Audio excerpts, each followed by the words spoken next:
Kantor Wali Nagari di Darmasraya ludes jadi abu.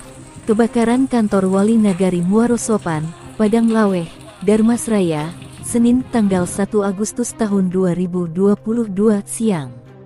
Kebakaran kembali melanda kawasan Darmasraya, kali ini melanda kantor Wali Nagari Muaro Sopan, Padang Laweh, Darmasraya, Senin tanggal 1 Agustus tahun 2022 siang.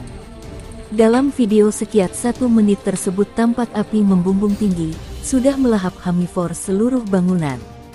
Selain itu, tampak juga sejumlah kursi dan barang-barang berada di luar bangunan dan warga hanya bisa menyaksikan kejadian tersebut.